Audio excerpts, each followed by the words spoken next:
Now, India has touched the $4.3 trillion mark as it moves towards becoming the 33rd largest economy in the world. This marks 105% growth in GDP since 2015, when India was a $2.1 trillion economy. This is significantly faster than the other major economies. क्या India depend करता है America पे? नहीं तो super power उस पे भी तो दबाव डाल सकते। क्या दबाव डाल सकती है?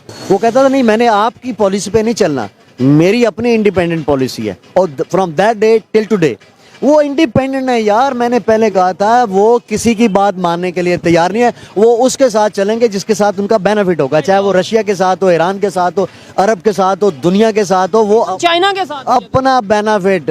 क्यों? पावर है, इंटेलेक्चुअल लोग हैं, इंटेलिजेंट हैं, स्ट्रेटजी है, लॉन्ग टर्म पॉलिसीज है। सबसे बड़ा मकसद ये है कि welfare of the people. Indian Muslims are the only Muslims who are enjoying uninterrupted democracy. इन पिछले जो 70 सालों के अंदर यही सिर्फ मुसलमान है जिनके पास सही जमहूरियत आई है। बाकी दुनिया के अंदर किसी मुसलमान मुल्क के अंदर कोई जमहूरियत नहीं आई। कि दरअसल देशवासियों के लिए ये खुशी का एक और क्षण आया है। देश की जीडीपी ग्रोथ दुनिया भर की सभी बड़ी अर्थव्यवस्थाओं में नंबर 1 पर है और ये भारतीय अर्थव्यवस्था की दशा दिशा बयां कर रही है। अंतर्राष्ट्रीय मुद्रा कोष यानी IMF के डेटा के मुताबिक दशक भर में भारत की जीडीपी ने लंबी छलांग लगाते हुए बेतहाशा वृद्धि की है। पिछले 10 वर्षों में भारत की जीडीपी दोगुनी हो गई। See the difference between beggars and independent. वो इंडिपेंडेंट हैं, हम बेगर्स हैं। और बेगर्स वो हैं जो 75 सालों से एस्टेब्लिश हैं कि दे आर बेगर्स। पैसा फेंकेंगे, तमाशा देखेंगे, पैसा डॉलर फेंकेंगे, अपनी मर्जी के काम लेंगे। इंडिया के साथ तो ऐसा नहीं है। कैसे इस चुंगल से निकल सकते हैं? नहीं निकल सकते, नहीं, कोई उम्मीद कोई उम्मीद नहीं है। तो मुसलमान क्यों मॉडल नहीं दे सके यार? एक तरफ अरब वर्ल्ड है, वहां पे देखें, वहां पे बादशाहत है, किंगशिप है। ईरान चले जाए, वहां उलमा है, मौलवियत है, क्लैरिक का रूल है। टर्की है, टर्की को आप देख लें, ये एक और डिफरेंट हम पहले कभी डिक्टेटर आता है पाकिस्तान में, कभी हाइब्रिड रजीम आता है, कभी कोई रजीम आता है। दोस्तों, पूरी दुनिया के अंदर भारत का डंका बज रहा है। ऐसा डंका बज रहा है कि दुनिया हैरान है। अमेरिका और चीन तक परेशान हो चुके हैं दोस्तों कि भारत कर क्या रहा है। अब सोचिए 10 साल में 105% कितनी तेजी से भारत की अर्थव्यवस्था बढ़ रही है। ये है दोस्तों जो मोदी जी ने किया है। ये है जब सनातन जागा है। तो मैं आपको कई बार ये बात बोल चुका हूँ दोस्तों, भारत को विश्व गुरु बनने से कोई नहीं रोक सकता। ये प्रभु राम की जन्मभूमि है। यहाँ पे जो सनातनी बैठे हुए हैं, ये दुनिया को दिखा देंगे कि हम क्या हैं। और ये अब दुनिया देख रही है। पागल हो चुकी है दुनिया, परेशान हो चुकी है। बाल नोच रहे हैं पाकिस्तानी, ये हो क्या रहा है।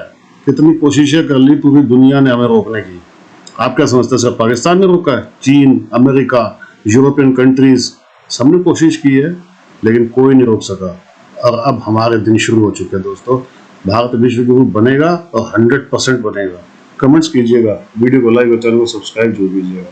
Thank you very much. प्रधानमंत्री नरेंद्र मोदी के नेतृत्व में भारत ने बीते एक दशक में अपनी अर्थव्यवस्था को दोगुना कर पूरे विश्व को चौंका दिया है।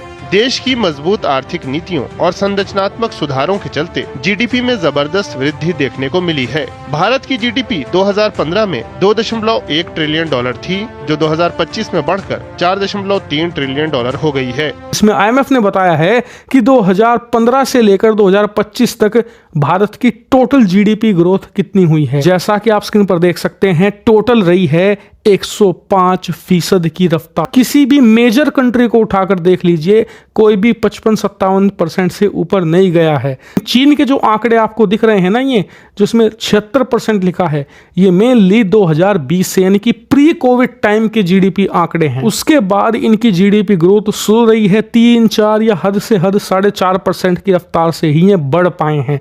और अब तो आने वाले समय में ट्रेड वॉर शुरू हो चुका है, इनकी जीडीपी रफ्तार और कम होगी और इसका फायदा निश्चित तौर पर भारत को ही मिलेगा। क्वेश्चन ये है कि मेरे पास वो कौन सी विल, वो कौन सा लॉ है। जहां तक लॉ की बात करते हैं, ये लॉलेस कंट्री है। उन सबको पता है ये लॉलेस कंट्री है। और बहुत सारे इंटरनेशनल मुकदमात में हम हारे हुए हैं। क्यों हारे हुए हैं?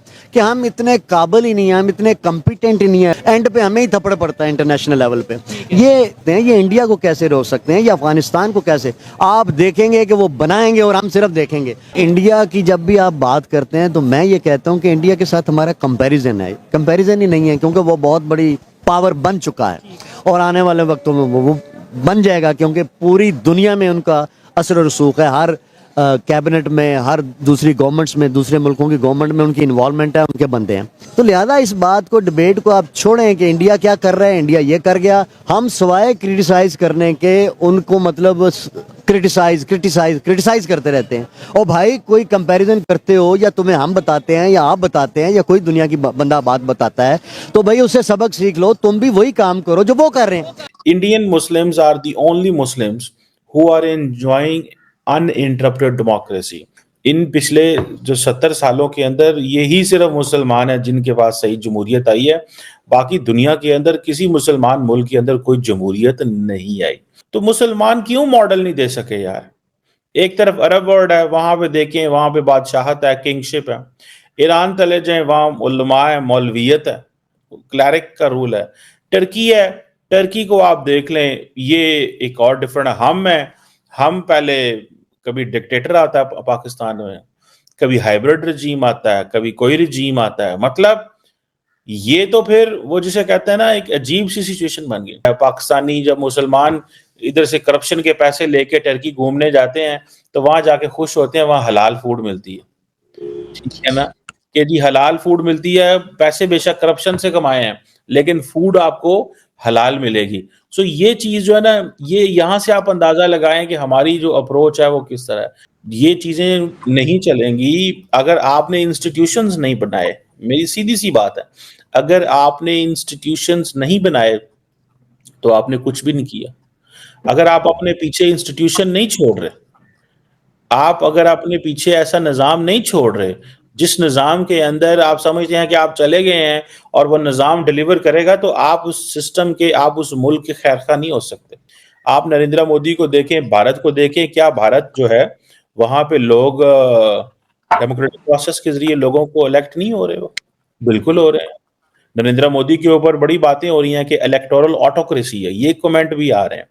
मैं समझता हूं कि नरेंद्र मोदी, हर लीडर जो होता है वो सिस्टम को अपने हक में मोल्ड करने की कोशिश करता है, लेकिन स्टिल द इंडियन इंस्टीट्यूशन जो हैं, डेमोक्रेटिक इंस्टीट्यूशंस, इलेक्शन कमीशन या बाकी, they are still being considered credible. There is no news that the Indian opposition जो है वो ये कह रही हो कि हमें इस निज़ाम पे या इंस्टीट्यूशन पे ट्रस्ट नहीं है। तो 1.4 billion people, Indian people can exercise democracy. Why 250 billion people in Pakistan they cannot exercise democracy? Why people in Turkey cannot exercise democracy? Why in Iran and other countries in the Muslim world they can exercise democracy? तो ये चीज जो है ना, मैं समझता हूँ कि this is very very very very challenging चीज है ये। इस पे जारी बात है, काम होना चाहिए कि क्या मुसलमानों को क्या मसला है, वो क्यों अपना निज़ाम बना के नहीं रहना चाहते, वो क्यों इसी तरह रहना चाहते हैं जिस तरह वो हैं, ये क्यों जमहूरियत के दुश्मन है। एक दो नहीं, सारे के सारे मुसलमान ही जमहूरियत के दुश्मन है। They don't like the will of the people. वो जो विल ऑफ द पीपल है उसकी ऑनर ही नहीं करते। पाकिस्तान में भी विल ऑफ द पीपल को ऑनर नहीं किया जाता। दुनिया में कहीं भी विल ऑफ द पीपल जो है उसकी रिस्पॉन्सिबिलिटी है।